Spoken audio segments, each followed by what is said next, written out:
5 Things You've Got All Wrong About Protein. Protein is the nutrient of the year, with more than half of all adults trying to get more of it into their diets, according to NPD Group, a market research firm. To help, food companies are pumping more protein into everything from breads and cereals to snack bars and smoothies. But before you start filling your shopping cart with protein-enhanced foods in the hopes that they'll help you get leaner, stronger or fitter, here are 5 facts to consider. You don't know how much you should eat. But you probably eat more than enough.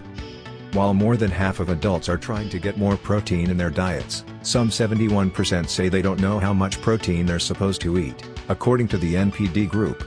The recommended dietary allowance, RDA, for protein is 0.8 grams per kilogram body weight, about 60 grams protein for a 150-pound adults, but that's the minimum amount needed for sedentary adults to prevent a deficiency, not the amount considered an optimal for maintaining a lean body mass.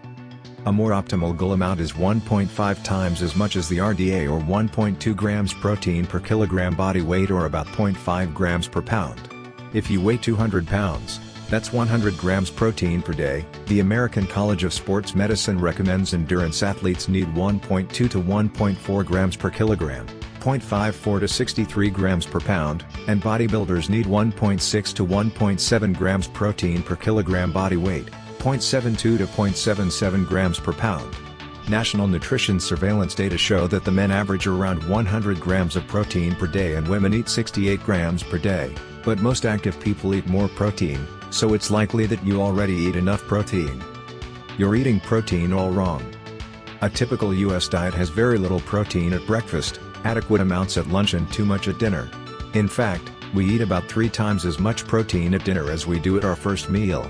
That's why a total daily protein goal is good to know, but it's not as important as how protein is divided into meals and snacks.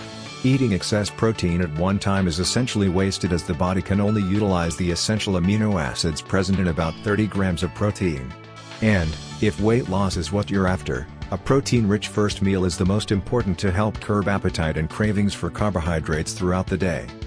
Our research shows that eating about 30 grams of protein at breakfast, lunch and dinner is more beneficial for muscle protein synthesis than eating a large amount at dinner, explains Douglas Patton-Jones, Ph.D., professor of nutrition and metabolism at the University of Texas Medical Branch at Galveston, Texas. The study, reported in the Journal of Nutrition, found a 25% increase in muscle protein synthesis when protein is divided into 3 30-gram doses at breakfast, lunch and dinner, compared to eating the same total protein, 90 grams, but in this distribution pattern, 11 grams protein at breakfast, 16 grams at lunch and 63 grams at dinner.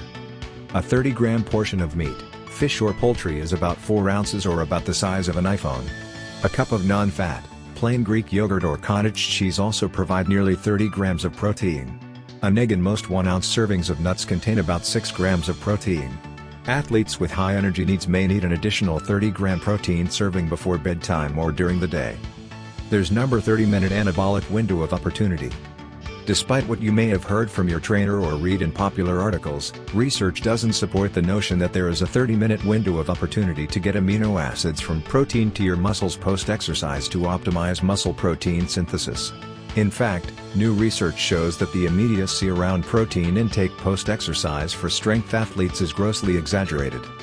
For strength athletes, several studies show that the body's muscle-building capabilities are enhanced for at least 24 hours after hard resistance training, so as long as you train hard and get enough quality protein in your diet, you don't need to worry about drinking your recovery beverage as soon as you've completed your last rep.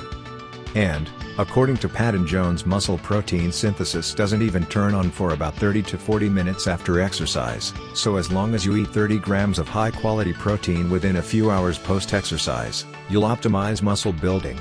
Unlike strength athletes, endurance athletes will benefit from quick attention to rehydrating and replenishing post-exercise, but that is for hydration and muscle glycogen and not for muscle protein synthesis. Pricey protein supplements aren't necessarily better than real food. The bulk of the scientific evidence shows that, unless you're a vegetarian or vegan, you can easily obtain all the essential amino acids necessary to optimize muscle protein synthesis by eating real foods. The key is getting enough of the 9 essential amino acids, with particular attention to leucine, the branch-chain amino acid that directly stimulates muscle protein synthesis. Leucine is found in ample amounts in dairy foods, poultry, fish, beef, beans and eggs. If you eat 30 grams of protein from a variety of high-quality protein foods, you should get about 2 to 3 grams of the amino acid, which has been shown to optimally stimulate muscle protein synthesis. Vegetarians may need supplemental protein to get enough leucine in their diets. Protein alone doesn't build muscle. Nor will it peel off pounds. Many active individuals believe that eating more protein equals more muscle. Not so. Protein alone does nothing to build muscle tissue. A progressive training regimen is necessary to provide muscles the constant challenge they need to continue to adapt, read, get stronger. Muscles adapt quickly to the demands of exercise, so it's important to keep exercise constantly varied to see the best gains in lean tissue. And, if you're eating more protein to lose weight, you need to eat fewer calories than your body needs. If you up your calories from protein, you need to remove calories from carbohydrates, fats or alcohol to create a calorie deficit that promotes weight loss. Optimal health is a state of existence where all of the body's functions operate in perfect harmony, a symphony of the factors that make it whole. So what do you want to achieve with your body? You're standing at a crossroad and you're facing two choices. Option 1: continue eating 100 grams plus per day of protein and only digest a small portion of it. Keeping muscle gains slower than a drunk turtle.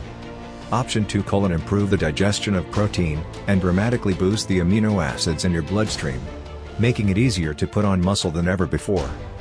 So, if you want to build bigger, stronger muscles and experience the healthy high-performance edge that will dramatically increase your protein absorption and synthesis, optimize the value and effectiveness of the protein you are consuming, cleanse your gut, and eliminate constipation, excess gas and acid reflux, and speed up your recovery from tough workouts by 75%, then click the link below this video for my #1 recommendation.